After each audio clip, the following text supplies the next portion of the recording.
Ось вечірній Київ. Наш офіс. Понеділок, вечір.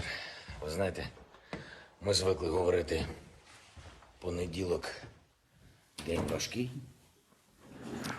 В країні війна, тож кожен день понеділок. Я залишаюсь тут, залишаюсь у Києві, на Банковій, не ховаючись.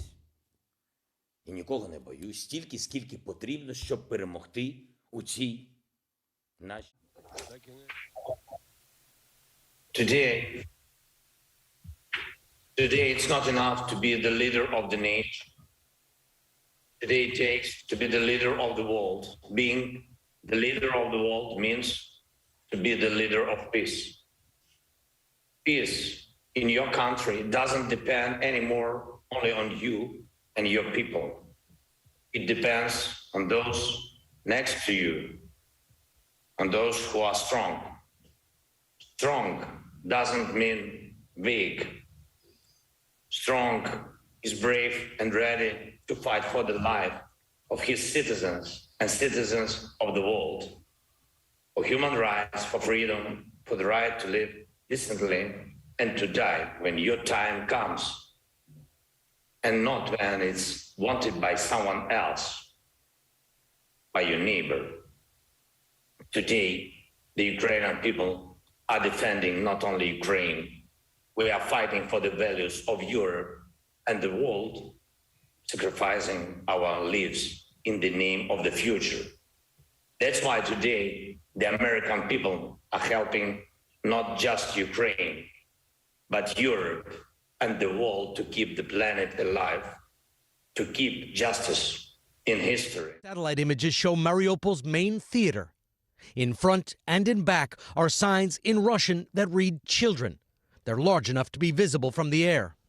Ukraine's government said hundreds of people were sheltering inside. Russia struck the theater anyway, claiming it was a military headquarters. It's unclear how many may have been killed or injured. Now I'm almost 45 years old. Today my age stopped when the hearts of more than 100 children stopped beating. Тобой наверняка не будут их хоронить. Не нужен здесь наш крематорий, комитет матерей. Брось автомат, закрой глаза и растворись в земле. Зажаренные тигры, самый страшный в жизни маг. Хотели в Украину, а попали прямо в ад. Вслед загнемся, как Россия, уснем мы навсегда.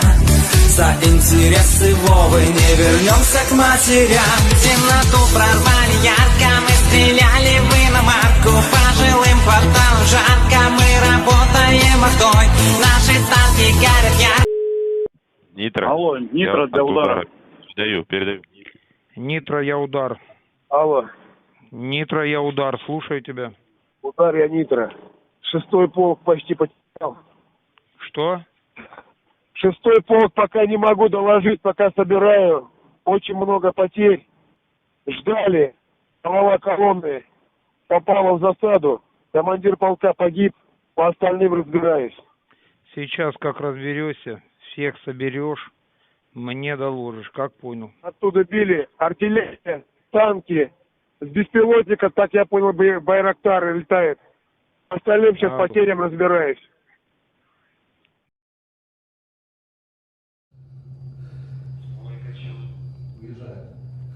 А второй что стоит? За ним.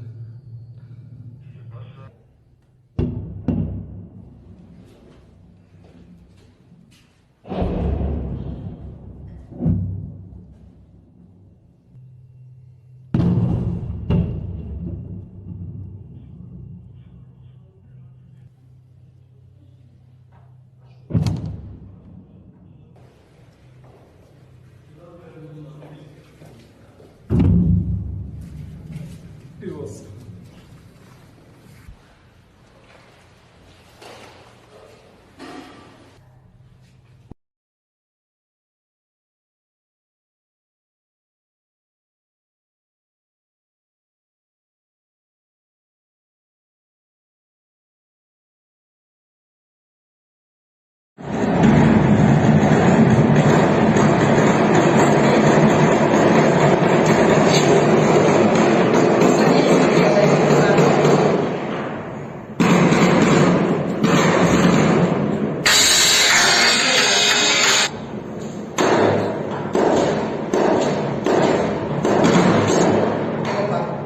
упал нам.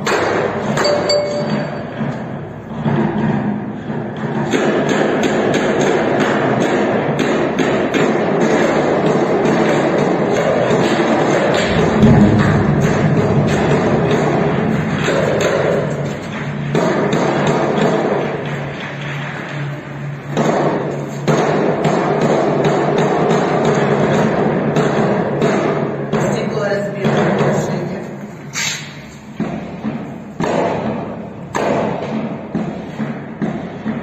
Это наши приехали? Да хер у вас. Он лежит, блядь. Раненый.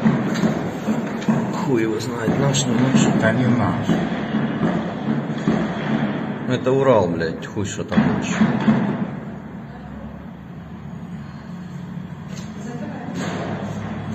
И он еще едет, блядь. А он что-то сюда свернул, его ранили, наверное. Ебать мой хуй. Что? Машину нахуй задавил. Кто? Вон, блядь, танк. На НТЛБХ это. Переехал нахуй тачку. Смотри, этот лежит, шевелится еще. Еще раз. Ой, блядь. Ебать по нему прям. Пизда. Бля, там в машине походу пизда. Смотри, прям.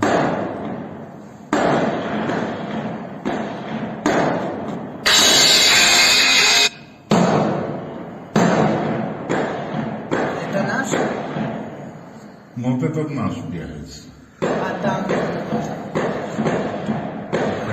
Бедные люди, там что? Ебать.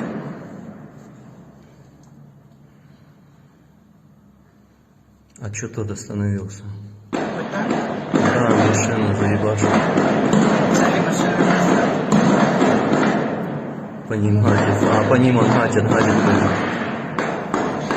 Охуеть. Что это?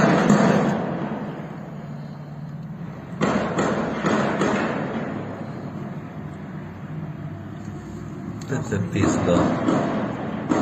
Они проранили это колесо в этой машине, она сюда заехала, все, умер этот парень.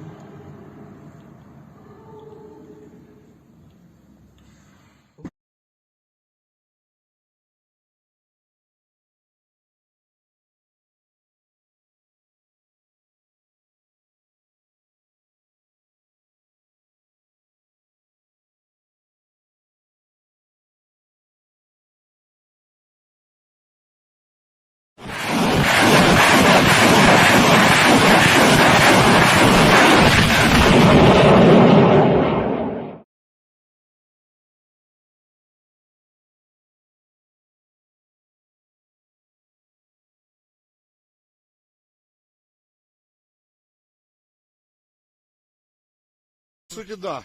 Знизу Тут була кнопка. пломбочка, вона у нас сорвалась, но це не важно. Ось як він приводиться в бойове положення. Отрываешь пломбу, вона просто на защелке. Вся херня розкладується як приклад. И, судя по всему, вот щелчка. Все. Приведем в боевое положение. Целик, мушка. Мушка, целик. На целике у нас надпись 5, 15, 25, что означает 50 метров, 150 метров, 250. Тут у нас 40 метров. Тут ровно 50 метров. Дальше. Внизу есть такая пимпочка, я закрываю спусковую кнопку. Она просто пальцем отводится и нажимается.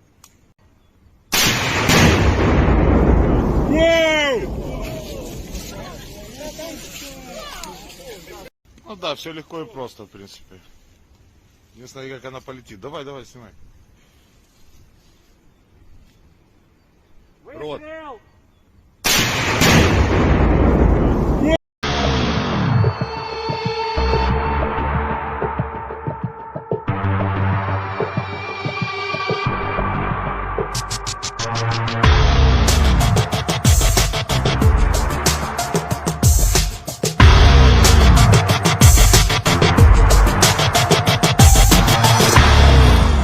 Мам, забери меня отсюда.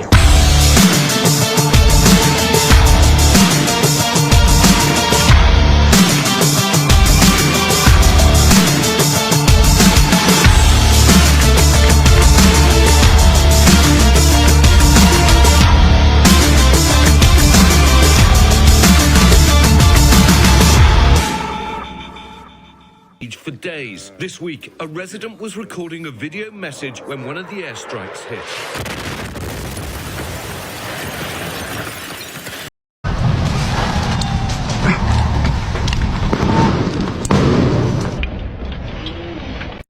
There are women and children that have been trapped under the rubble. We know that rescue operations are ongoing. At least 17 people, including moms-to-be, have been pulled from that wreckage. You know, President Zelensky tweeted out a video, he says, is of the aftermath of this attack. And you can see that inside that building, there are brightly colored walls. There's a bed that's clearly made for an infant, all destroyed. And one of the most prominent voices in the war, and someone we have remained in close touch with, Ukrainian parliament member Kira Rudik, who is not only trying to govern her homeland of Ukraine right now, but has also taken up the arms to defend it.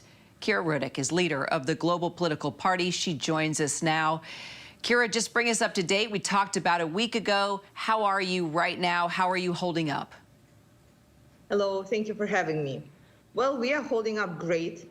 As you have seen, the world thought we wouldn't stand more than 48 hours. Right now it's day 12. We are still standing, and watch us. We will be standing more. So as of right now, there is no Russian soldiers in Kyiv yet. However, we are preparing for a siege, and the city has been constantly bombarded by Russian missiles. So going into the bomb shelter and out of the bomb shelter is just like a part of the normal life routine. However, Russian forces are trying to get in. That's why my resistance crew and myself, we are helping out to neutralize them if necessary. Unfortunately, Russian forces have been bombarded the suburbs of Kyiv that are like 40 minutes away from where I am. So there are many, many refugees who are trying to get out to the safety, and today half of the day I spent together with my crew just driving people out of the fire zone where they are located. There has been amazing support from Kyiv citizens who still have the gasoline and still have some fuel, and who were coming there and just driving ordinary people who were bringing their children and saying, okay, we just need to move out. So the Russian military are polishing to the ground Ukrainian cities near Kyiv. And this is why we have been constantly saying that we need a no-fly zone over Ukraine, because we are fighting Russians very well on the land. We are doing a great job. For right now, we have killed 12,000 Russian soldiers. It's basically 1,000 a day. However, there is not much that we can do protecting ourselves from the sky. And this is why we are saying, okay, please, whatever you do, we need a no-fly zone over Ukraine. This is something that my country, that my people really, really do need right now. This is the main thing, the main issue. And if I can get my Kalashnikov and protect my home, there is honestly nothing that I can do with the missiles that are coming from the air. So, Kira, let me ask you this. How are you governing every day? Is the parliament coming in and meeting, and how are you actually carrying out your role as a leader right now and other members of the parliament? So Parliament had our gathering last week. All our security and intelligence said, like, red flag, no gathering, like, don't do it, it's too dangerous. You will be like right at the Putin's hands.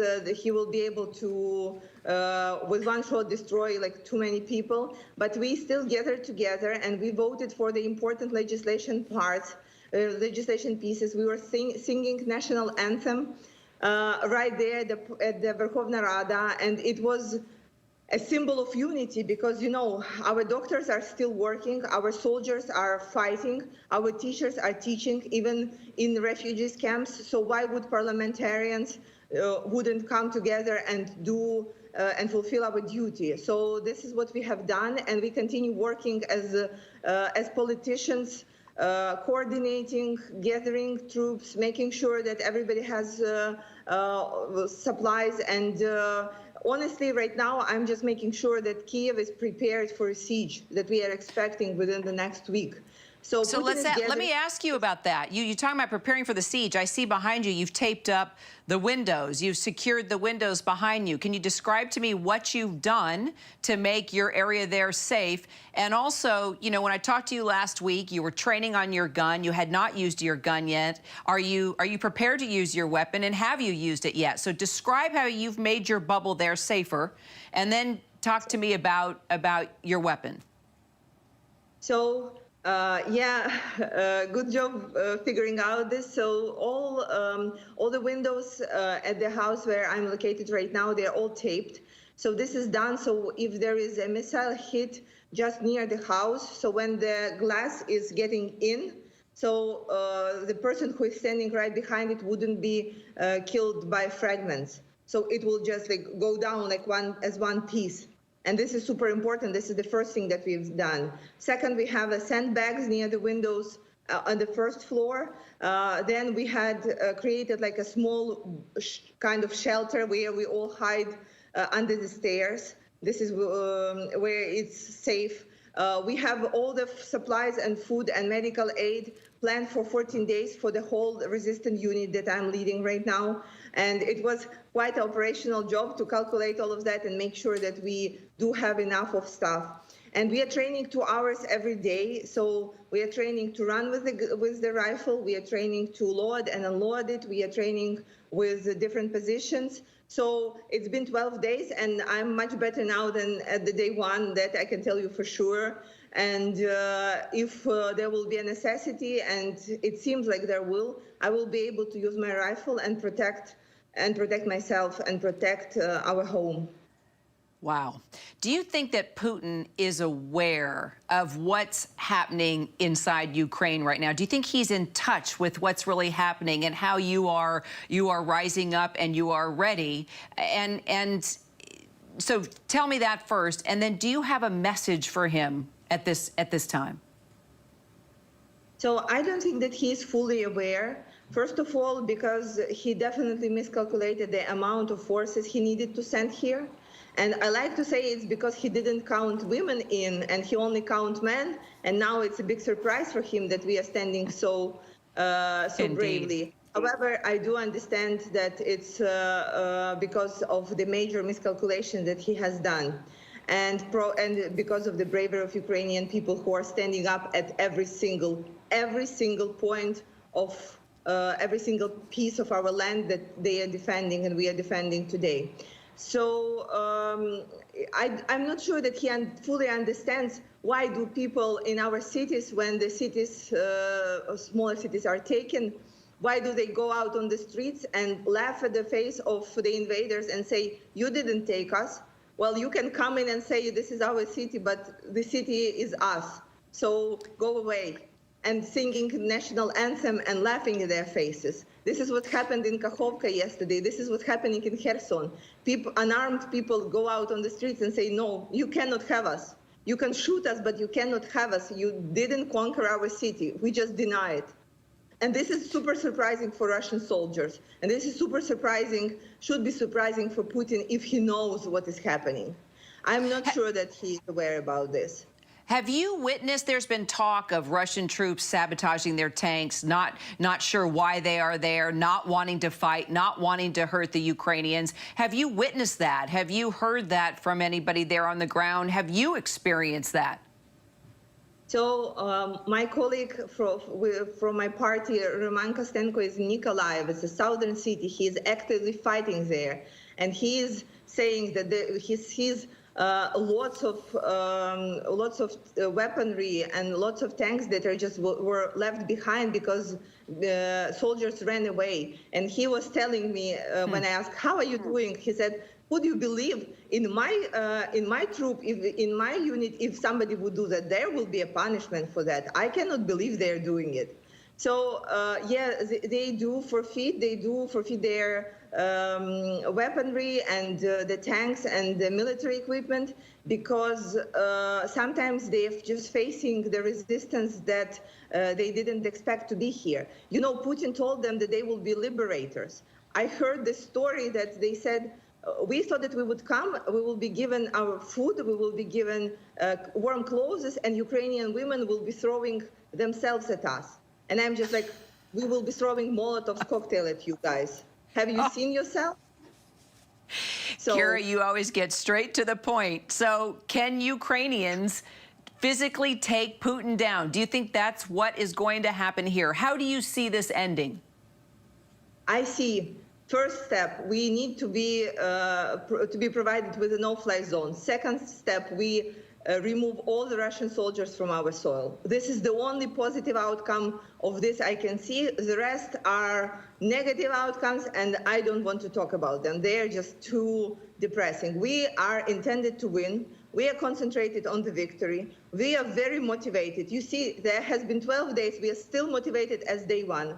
We are supporting each other shoulder to shoulder, and we know that we will prevail. We are pushing back like never before. We are building a new nation, and I'm super motivated to know that at some point my country wouldn't have a neighbor that always wants to conquer us, that always wants to destroy us. So this is the goal right now. We are fighting this war so that Russia would collapse at some point, and we'll have things to do inside Russia, not outside Russia. Final question, Kira, you know what Vladimir Putin wants. You know what the Kremlin has asked, and that is that you not become a part of NATO, that you change your constitution. They've talked about how they want you to, right here, recognize Crimea as Russian, as well as recognizing Russian-controlled separatist regions as independent. Will you do any of those things? Well, I don't plan to do any of those, and my party does not plan to do any of those. And I'm sure that President Zelensky right now wouldn't do any of those. I could tell that these demands could have been better if the party that started them would be winning. But he is not winning here. Putin is not winning. He's trying to invade. He's destroying our cities, yes, but he's not winning. All right, one more question, because Zelensky here in the United States is being talked about as quite a hero, a war hero, he's been called. This man was a comedian, and now he's turned into this icon for Ukrainian people, and Americans are recognizing it as well. What do you think of him and how he is presiding over your country right now?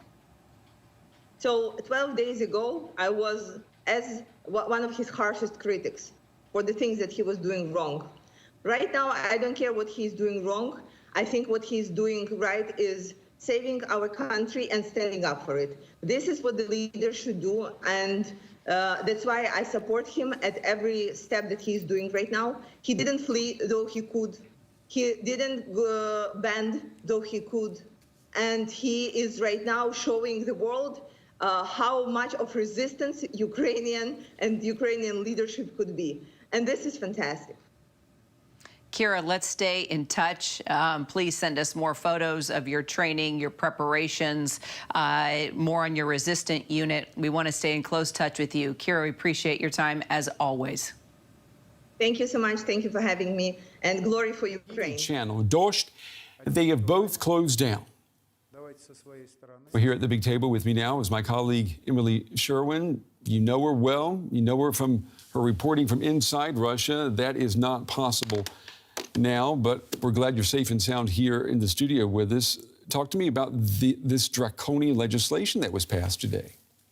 Well, this draconian, as you say, legislation affects essentially anyone voicing dissent, including, of course, all journalists, anyone publicly voicing a line that doesn't kind of match up with the official line, which is, of course, that Russia is carrying out this special operation, as they're calling it, to liberate Ukraine from what they're calling neo-Nazis, and that the West is against Russia, that Russia is encircled by enemies. Mm-hmm. Veering off from this line on the war can land you up to 15 years in prison. And many media outlets are, I think, really seriously thinking about the safety of their journalists. We've seen now the BBC saying that they're suspending the work of their journalists within the country, that they're going to be reporting from abroad. DW's office, of course, was closed several weeks ago before this invasion. Now it seems that that was kind of a taste of what's to come. And, you know, you were talking about media outlets being blocked that are outside of the country. Essentially, it's all critical media outlets that Russians were consuming that are abroad. So that includes DW, BBC, Meduza, several other media outlets as well that have Russian language online sites, and also almost all critical sources within the country are either closing down or are having to fall into line.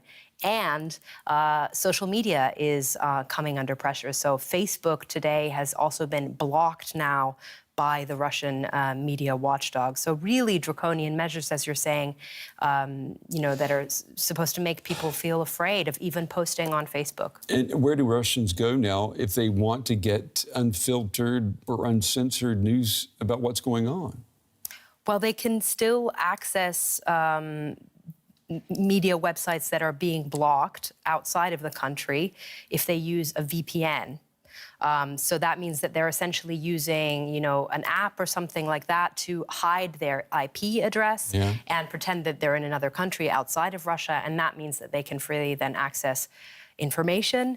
But of course, that's something that people have to deal with. People have to download apps. In fact, we've seen apparently a rise in demand for VPNs since the invasion. According to some media reports, you can get information on Telegram as well, which is a messaging service, but they have news sources, news channels on there as well. So, but the thing is that people have to really seek out that information at the moment. That's and I right. think a lot of people who, especially who are shocked about what's going on anyway, people are in a state of shock. Some people, they might not be seeking out this information. They might not be digging for it. And we understand there are reports, rumors that martial law could be introduced in Russia in the next coming days. What are you hearing about that? Well, the Kremlin has denied that and has said that that's a fake.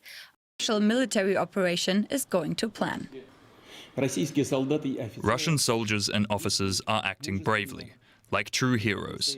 Our troops fight with persistence and full understanding that their cause is right. In the south, Russian troops and their tanks have taken control of the key Black Sea port of Kherson. They are also pressuring the port city of Mariupol. There's no water or electricity in the depths of winter. Without those flags and the foreign exchange they bring in, your space program won't be worth a damn. Maybe you can find a job at McDonald's, if McDonald's still exists in Russia. Rogozin responding by calling Kelly a moron with dementia. This is my first ever, real engagement with someone in that kind of a negative way. And it happens to be the head of the Russian space program. Yeah, big deal. Head of the Russian space program. Rogozin also making an ominous threat that without Russian help to move the ISS away from space junk, the ISS would crash into America or other countries. What do you think about that? I think it's just a crazy threat. It's not really based in reality. So we do have the ability to control the orbit of the space station independent from the Russian Space Agency. So I don't see that happening. Earlier this week, after halting sales of a Russian-made engine used by the American Atlas rockets, Rogozin said the U.S. would need broomsticks to get to space. Overnight, SpaceX firing back as it launched its Falcon rocket carrying satellites to orbit. Time to let the American broomstick fly and hear the sounds of freedom. LD is go for launch.